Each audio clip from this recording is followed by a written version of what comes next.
In the middle part of the last century, the Catholic Church, as well as quite a few onlookers, held their breath as liturgical reform was brought to bear through an unprecedented effort to rewrite the liturgy of the Roman Rite of the Church.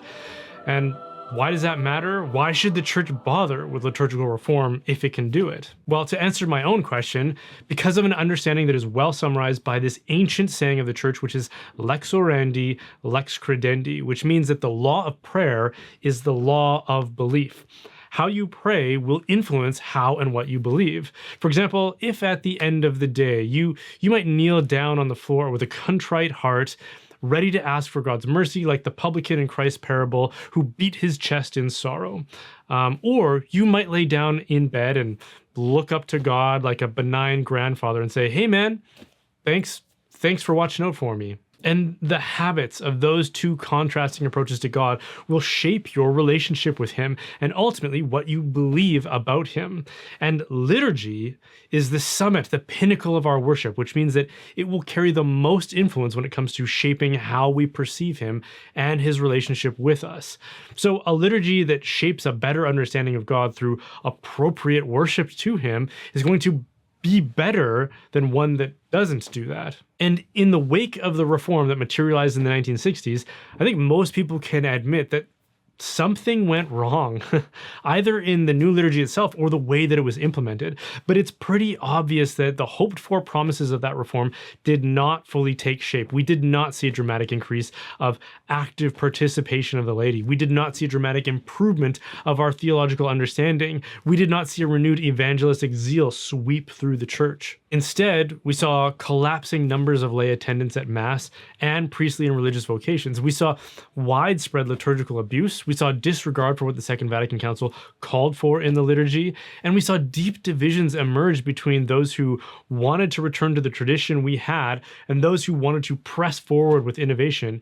And just a lot of Catholics caught in between that tension. Now, I'm not saying all those effects are a direct consequence of the new liturgy. I'm just saying that the promises of the reform didn't emerge. And that should leave any honest Catholic asking, why? If that's what was hoped for, why didn't it materialize?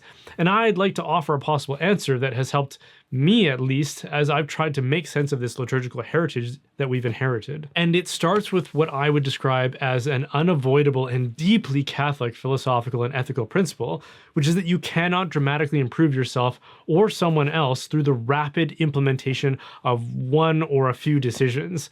So what do I mean by that? Say you want to lose weight and get fit. Maybe your doctor has insisted on it. So you say, tomorrow, I'm going to get fit. And even though you might succeed in exercising that day and avoiding junk food, you find that it was extremely hard. It took all your effort, and you quickly realize you're likely going to have failures as you try to honor this new resolution. So why is that? It's because you cannot dramatically improve yourself with a single resolution in short order. You cannot say, tomorrow I will be fit. No, you won't. Tomorrow you might exercise, and it will be kind of pathetic if you do, and you will look in the mirror and look exactly the same as you did the day before. You won't be noticeably stronger or thinner or more muscular or whatever it is that you mean by fitness. Instead, what you have to do is practice the discipline of exercise and healthy eating over and over and over again. You have to make the small and accessible decisions that you can make and then multiply them together over a period of time until one day, several months into the future, you will notice a difference in your appearance and your physical fitness. You have to create a habit of eating and exercising that produces good health and be consistent in that habit. And the virtue of good health and fitness will eventually, over time, agonizingly slowly at times, take shape in you. Or maybe you decide, I want to be more knowledgeable. I'm tired of getting together with my friends who want to have these intellectual discussions and I never have anything to say.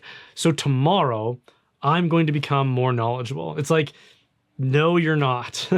If you're really serious about growth in knowledge and wisdom, you have to take a more modest and gradual approach to it. Instead, you have to decide that tomorrow you'll exchange like 20 minutes of the time you'd normally spend scrolling TikTok or watching TV and read a great book instead. And then you have to do it again the next day, and then the next day, until you develop a habit of study, which will eventually, over a long period of time, turn into a virtue of wisdom and knowledge. All virtue and self-improvement works this way. If you want to be more patient, if you want to stop swearing, if you want to be more self-disciplined, or you want to be harder working, it starts with modest decisions you can make tomorrow, repeated over and over again daily until they accumulate into a habit, and until habit strengthens into a virtue, so that these qualities, they just become second nature. They become who you are. Now you are patient, now you are hardworking, polite, diligent, disciplined, etc. And you find it easy to be so. This is why ambitious resolutions almost always fail, because people do not understand this principle. And if they did, a lot of them wouldn't bother, because it requires time, consistency, and patience and perseverance. The possibility of just improving in a single resolution overnight is so much more attractive that we'd rather believe the lie and fail than adopt the timeless and ancient wisdom that has been proven correct over and over again with every generation. This is why education works the way that it does. It takes years of incremental and progressive curriculum to turn someone from the condition of ignorance into the condition of knowledge and understanding. So again, dramatic improvement cannot happen in the single stroke of a pen or a single resolution. It happens slowly, and it depends on habit and consistency. And it's also true that the mechanisms of improvement must be calibrated to this principle of slow incrementation. For example, if yesterday you could only bench press like 40 pounds and you were dissatisfied with that, so today you decide, I'm going to make the resolution to bench 100 pounds. That's going to end disastrously. Not only are you not going to improve your strength as you want, you're likely going to injure yourself. So you can't just tune up the machine to improve faster than is possible either. The same is true for education. If you say, can't we get these kids learning their math faster? Let's skip past all that multiplication and division and go straight into algebra as soon as they finish learning their sums. The answer is because they wouldn't be capable of it. You have to build it up with appropriate iterations. In fact, unfortunately for me, they did something like that when I was in middle school. They reformed the curriculum to try to accelerate us onto other concepts faster, which meant I went from being an A+ student, I think in like grade 8, in grade 8 math specifically, to barely passing the next year, which devastated my confidence as a student for the rest of my academic career. I became convinced that I was simply bad at math. This is also why revolutions never produce the utopian visions that they promise. You can't overthrow a political order or a way of life that people have been conditioned by and suddenly expect some dramatically different one to immediately improve society. This is why they almost always produce mere disruption and destabilization, followed by some new and often worse tyranny needed to restore order. Now, this principle is also true in a more general sense. To create anything good takes time and consistency. If I want to paint a masterpiece, I can't do it in 20 minutes. I have to conduct studies of the subject. I have to sketch it out. I have to block it in. Then I have to build up layers and details slowly over several sittings. But the inverse of that is not true. If I wanted to destroy something good, I can actually do it sometimes in a single decision, a single swing of the axe or a flick of the match, which is to say it's difficult and time-consuming to build something good. It's easy to destroy it, though. One takes time and effort. By contrast, the other is relatively quick and simple. Okay, so that's a lot of analogy. What does this have to do with liturgy? Well, if we can admit that liturgy is a mechanism for producing faith and sanctification, then we should want it to be calibrated in such a way so as to maximize those effects, right?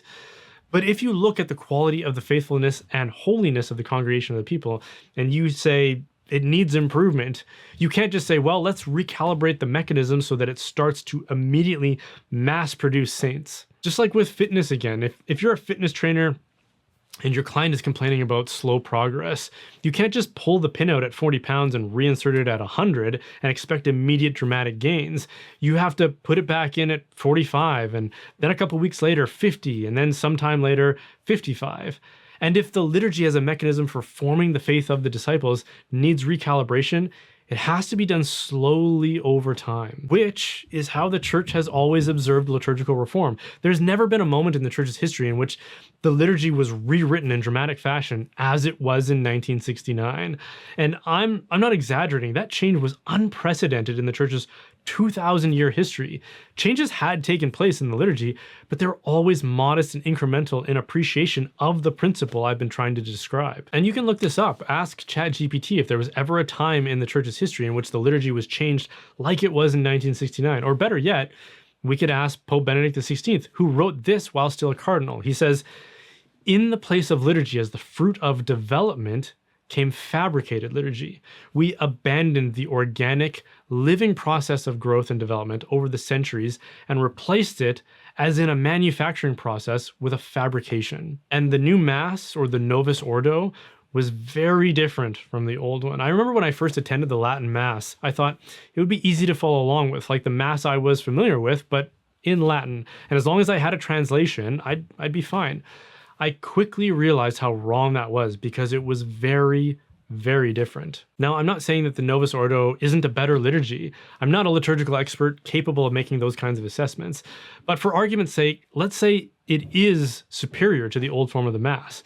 Considering how dramatically different it is from the old form, and if we assume that this difference makes it dramatically better, isn't that like taking the pin out of the weight stack at 40 pounds and putting it back at 100 overnight? Isn't that like taking a class of students who only know how to add and subtract and the next day expecting them to keep up with an algebra lesson? Isn't that like someone who can only run 5 kilometers and then entering them in a marathon the next day? It seems like such a dramatic change was an extremely risky experiment at best. And again, if we're being honest, we have to admit that the effects haven't been great. And I get correlation doesn't equal causation, or post hoc ergo propter hoc, but never in the church's history have we had to suffer through such a dramatic attrition of our membership, aside from something like a plague or outside political oppression. I don't think we can be so dismissive of some of the very thoughtful diagnoses that connect the liturgical changes with the immense challenges the church is now suffering through. And sadly, for everyone who thinks the solution is to simply go back to the traditional Latin Mass, for all the same reasons that I've been describing in this video, that won't fix it either. If that is based on the assumption that the Latin Mass is the better liturgy, forcing everyone to adopt that would be again like stacking the weight on someone who can't lift it. If the liturgy needs reform, and I agree with many who believe it does, it has to happen slowly from where we are today, which is why I believe the best solution to our current state was Pope Benedict's motu proprio Summorum Pontificum, which allowed for greater usage of the traditional Latin Mass. Because it didn't force anyone to use it, but it did allow for priests to learn it and celebrate it, and for communities that wanted it to have it. And what we would have seen if it was allowed to continue is the gradual influence of one upon the other. Benedict said as much when he issued the motu proprio, saying the two forms of the usage of the Roman Rite can be mutually enriching. And that, I strongly agree, would have created the environment in which slow, incremental change would have happened organically and according to the consensus of the faithful that would have emerged from that experience.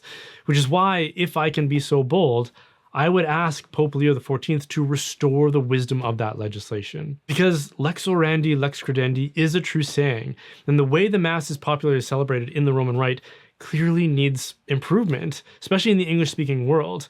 So I hope that the Holy Father will draw from the wisdom of Benedict by seeing this solution as one of the best ways for the kind of reform that is possible, the kind that produces true virtue and true progress. Okay, thanks for watching. These videos and this channel are only possible because of viewer support, so if you can spare some help, please consider making a contribution through my website at brianholdsworth.ca, or join my locals community at brianholdsworth.locals.com, where you can interact with myself and other like-minded individuals. We actually just started a monthly Zoom meetup where we're studying some articles of St. Thomas Aquinas in his Summa. So if that's interesting to you, then come join us there. And of course, don't forget to like and subscribe.